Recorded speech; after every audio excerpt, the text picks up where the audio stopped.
नमस्कार, सायली किचन्समध्ये तुमचं मनपूर्वक स्वागत आहे.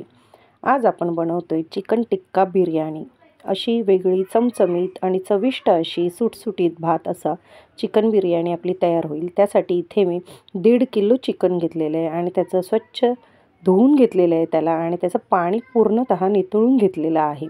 आता त्यात आपण अर्धा लिंब, हळद 1 टीस्पून, 1 टीस्पून मीठ, गरजेनुसार तुम्हाला मीठ कमी जास्त करू शकता. इथे मी 1.5 टीस्पून मीठ घातलेलं आहे आणि ह्यांना छान असं मिक्स करून मॅरिनेशन करून घेऊया. आता आपण अजून मसाले घालूया. त्यात आपण धणा पावडर घातली आहे 2 चमचे. त्याच्यानंतर बघा आपण लागल्यास अजून 1 चमचा घातलेला आहे, म्हणजे एकूण 3 चमचे धणा पावडर घेतली आहे. 1 चमचा भरून मी इथे अद्रक लसूण पेस्ट घेतली आहे. 1 चमचा भरून मी तिखट मसाला, 1 चमचा भरून मी काश्मीरी पावडर घेतले. इथे चिकन मसाला, मटन मसाला, गरम मसाला असं तुम्ही 1-1 चमचा घ्या. कसं आहे, बिर्याणीला जेवढे तुम्ही गरम मसाले वापराल तेवढे बिर्याणीला अधिक टेस्ट येते आणि बिर्याणी खूप अशी सुंदर लागते. म्हणजे बिर्याणीतलं चिकनही खूप छान असं लागतं. आता इथे दही मी घरचंच घेतले, त्यामुळे दह्याला खूप जास्त पाणी होतं. त्यामुळे मी दही इथे चाळणीमध्ये, चहाच्या आपल्या गाळणीमध्ये काढून छान असं पूर्ण दही म्हणजे एक प्रकारे असं चक्का करून घेतलं आहे, जेणेकरून त्याच्यात जराही पाणी ठेवलेलं नाही आहे.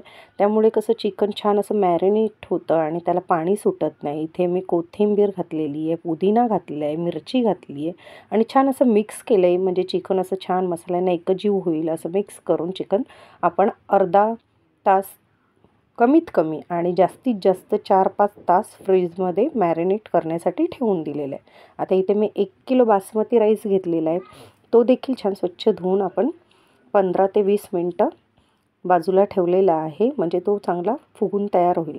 आता टिक्का बोलल्यानंतर टिक्क्याला आपल्या चिकनला छान अशी कोटिंग आली पाहिजे. त्या कोटिंगकरिता इथे मी टिक्का बघा आपलं चिकन काढून घेतलेलं आहे. त्यात 1 अंडं घातलं आहे, कॉर्नफ्लॉवर घातले 2 चमचे, 1 चमचा मैदा घातले.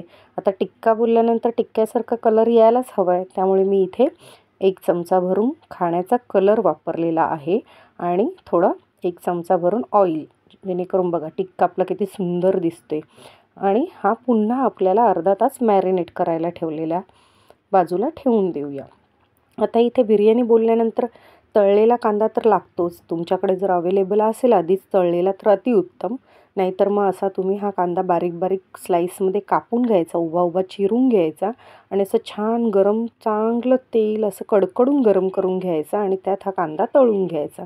आता त्याच कांदा तळल्यानंतर मी तिथे आपला टिक्का तळण्यासाठी घेतलेला आहे. मग चिकन आपलं असं छान टिक्का आपण तळून घेऊया. बघा किती छान असा सुंदर कलर आलेला आहे टिक्क्याला आपल्या. असं सर्व चिकन तुम्ही अलटून पलटून फ्राय करून घ्या. याप्रमाणे आपलं चिकन फ्राय करून झालेलं आहे. आता मी दुसरा चिकन फ्राय करण्यासाठी ठेवलेला आहे. तोपर्यंत आपण इथे भाताची तयारी करून घेऊया. म्हणजे पाणी मी भातासाठी तापत ठेवलेलंच होतं आधी. त्यात सगळे खडे मसाले तुम्हाला जेवढे आवडतील तेवढे खडे मसाले घाला आणि इथे 2 चमचे मी आपलं रॉक सॉल्ट वापरते इथे. रॉक सॉल्ट आपल्या शरीरासाठी खूप चांगलं असतं, त्यामुळे तुम्ही पण तुमच्या जेवणात आजपासून रॉक सॉल्ट वापरायला सुरुवात करा, जेणेकरून ब्लड प्रेशरचा ज्यांना ज्यांना त्रास आहे तो त्रास कमी होतो, बीपीचा त्रास कमी होतो. त्यामुळे तुम्ही रॉक सॉल्ट जेवणात वापरायची सुरुवात करा. आता इथे मी बासमती तांदूळ आपला जो फुगत घातलेला होता मी, त्यातलं पाणी निथळून घेतलेलं आहे आणि तो बासमती तांदूळ असा छान शिजवून घ्यायचा आहे आपल्याला. शक्यतो 90% आपल्याला भात शिजवून घ्यायचा आहे. 10% तर तो वाफेत शिजणारच आहे, म्हणून असं छान 90% भात आपल्याला शिजवून घ्यायचा आहे. आणि शिजल्यानंतर तो पाण्यात तसाच ठेवायचा नाही आहे. तो आपल्याला घेऊन पुन्हा असं चाळणीवरती गाळून घ्यायचं आहे, जेणेकरून त्यातलं सगळं पाणी असं निथळून निघेल. याप्रमाणे मी संपूर्ण भात असा चाळणीच्या साहाय्याने असं गाळून घेतलेलं आहे आणि चाळणीत ठेवला आहे. नंतर मी तो परातीत असा संपूर्ण मोकळा करून घेतलेला आहे. आता इथे आपण चिकन टिक्क्याला जी ग्रेव्ही लागणार आहे त्याची तयारी करूया. त्यासाठी मी पातेल्यात बघा तेल घातलेलं आहे. त्यानंतर खडे मसाले तुम्हाला आवडतील असतील तेवढे घाला. त्यानंतर ठेचलेलं लसूण घाला आणि आपण हा बघा तळलेला कांदा जो घेतला आहे त्यातला 1 मूठ कांदा इथे मी फोडणीसाठी वापरला आहे, जेणेकरून आपल्याला पुन्हा कांदा तो तळण्यासाठी वेळ लागणार नाही, म्हणून मी हा तळलेला कांदाच त्याच्यात घातलेला आहे. आता टोमॅटो घातलेत, 4 मी टोमॅटो घेतलेले आहेत. तुम्ही तुमच्या आवडीनुसार आंबट, कमी, तिखट जसं तुम्हाला आवडेल तसं कमी जास्त करू शकता. आता मी इथे 1 चमचा पुन्हा मसाला घातला आणि टोमॅटो छान असे मऊसूद होईपर्यंत आपल्याला शिजवून घ्यायचे आहेत. त्यामुळे मी झाकण लावून टोमॅटो एक 5 मिनटं शिजवून घेतले. त्यानंतर इथे मी सर्व प्रकारचे आपले मसाले घेतलेले आहेत. म्हणजे काय लाल तिखट, धना पावडर, हळद, काश्मीरी पावडर, चिकन मसाला, बिर्याणी मसाला असा मी सगळे 2-2 चमचे घेतलेले आहेत. बघा किती सुंदर असा कलर आलेला आहे. आता इथे मी दही घेतलेलं आहे. हे दही मी छान असं फेटलेलं दही घेतलेलं आहे आणि हे दही मी घरीच लावलेलं घेतलं आहे, जेणेकरून बाहेर मिळणारं दही कसं आंबट असतं, आपलं घरी बनवलेलं दही एवढं आंबट नसतं. त्यामुळे शक्यतो घरी लावलेलं दही घ्या आणि छान असं मिक्स करून घ्या. आता गॅस इथे तुम्ही बंद करा, नाहीतर हा दही सगळा फुटून जाईल आणि तुमची ग्रेव्ही सगळी खराब होईल. त्यामुळे गॅस बंद करून दही आपल्याला टाकायचं आहे. त्याच्यानंतर बघा दही फेटून झाल्यानंतर मी हा तळलेला बाकीचा आपला कांदा होता तोही घातलेला आहे. म्हणजे त्याला एक छान अशी ग्रेव्ही, अशी थिक ग्रेव्ही तयार होईल आपली. 5 मिनिटांनी मी झाकण खोललेलं आहे आणि झाकण उघडून बघा आपण हे जे चिकन टिक्काचं भांडं होतं त्यात पाणी घालून ह्या ग्रेव्हीमध्ये घालून घेतलेलं आहे. आता थोडी पुदिना घालूया, कोथिंबीर घालूया आणि छान अशी पुन्हा ग्रेव्ही आपण थिक झाल्यानंतर आपण हा सर्व तळलेला आपला चिकन टिक्का त्या ग्रेव्हीत घालूया. म्हणजे त्या चिकन टिक्क्याला ग्रेव्हीची एक छान अशी टेस्ट येईल आणि आपला टिक्का खाण्यासाठी खूप अतिउत्तम लागेल. तुम्ही ही व्हिडिओ बघताय पण एकदा तरी ही रेसिपी तुम्ही नक्की ट्राय करा आणि मला कमेंटमध्ये सांगा तुमची रेसिपी कशी झाली ती. आता बघा आपला टिक्का पण छान असा वाफवून झालेला आहे. बघा याप्रमाणे खूप अशी सुरेख टिक्का आपला दिसतोय. आता आपण त्याच भांड्यामध्ये, म्हणजे जास्त भांडी पण नाही, नाहीतर बिर्याणी बनवतोय आणि भांडीच खूप होतात असं नको व्हायला. आता त्याच भांड्यामध्ये आपण आहे ना लेअरिंग लावून घेऊया बिर्याणीची, म्हणजे खूप अशी छान टेस्ट येते बिर्याणीला. बघा आता मी पहिल्यांदा तेल घातलेलं आहे 1 चमचाभर, त्याच्यानंतर मी राईस घातलेला आहे आणि त्याच्यानंतर मी टिक्का घातलेला आहे. आता माझा हा एवढा राईस 1 किलो राईस आणि 1.5 किलो चिकन एवढ्या ह्या भांड्यात एका होणार नाही. त्यामुळे मी इथे दुसरा एक भांडा घेऊन त्याच्यात पण सेम अशी लेअर लावून घेणार आहे. तर आता चिकन टाकल्यानंतर मी टाकलं आहे कोथिंबीर, पुदिना, तळलेला कांदा आणि पुन्हा त्याच्यावरती एक लेअर मी भाताची घातलेली आहे.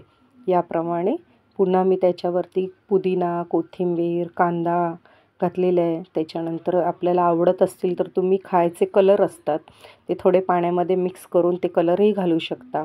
याप्रमाणे मी तूप घातलेलं आहे. आता बघा मी इथे ऑरेंज कलर घेतलेला आहे, तो पाण्यामध्ये मिक्स करून घातलं आहे. त्याच्यानंतर मला ग्रीन कलर आवडतो म्हणून मी ग्रीन कलर पण घेतलेला आहे. म्हणजे बिर्याणी कशी आहे एकदम अशी कलरफुल आपली रंगीबिरंगी बिर्याणी बनते आणि खायलाही तेवढीच टेस्टी असते. आता टिक्का बोलल्यानंतर चिकन तर जास्त दिसलंच पाहिजे ना, त्यामुळे मग मी इथे वरतीही चिकनचे पीस लावून घेतलेले आहेत.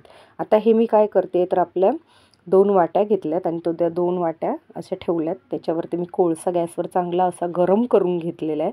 त्याच्यामध्ये मस्त 1 चमचा तूप घालायचं, त्या कोळशावरती टाकायचं आणि छान वरून असं झाकण द्यायचं. म्हणजे एकदम अशी दम बिर्याणी आपली आणि त्याचा फ्लेवर एवढा अप्रतिम सुगंध येतो ना. तुम्ही नक्की बिर्याणी बनवलात ना किंवा चिकन एखादी ग्रेव्ही अशी थिक बनवलात तर हा कोळशाचा तूप घालून असं छान दम दिलात ना, एक नंबर आपलं चिकन बिर्याणी लागते. त्यामुळे ही पद्धत एकदा तरी वापरून बघा. आता आपली बिर्याणी आपल्याला जवळजवळ 15 मिनटं वाफेवरती स्लो गॅस करून शिजवून घ्यायची आहे. बघा कशी दणदणीत अशी वाफ निघालेली आहे आपल्या बिर्याणीला. म्हणजे आपला तांदूळ, चिकन छान प्रकारे शिजलेला आहे आणि भात मोकळा बघा किती सुटसुटीत भात आपला तयार झालेला आहे. हा बघा एकदम अगदी मोकळा भात, अगदी चिकटही नाही, अगदी कोरडाही नाही, एकदम मीडियम असं म्हणजे ओलसर आणि सुटसुटीत अशी आपली चिकन बिर्याणी खायला अतिशय उत्तम अशी ही आपली चिकन बिर्याणी खाण्यासाठी तयार झालेली आहे. माझे जर व्हिडिओ तुम्हाला आवडत असतील तर मला लाईक, शेअर आणि सबस्क्राईब नक्की करा आणि अशाच छान छान व्हिडिओ बनवण्यासाठी मला लाईक करा. थँक्यू.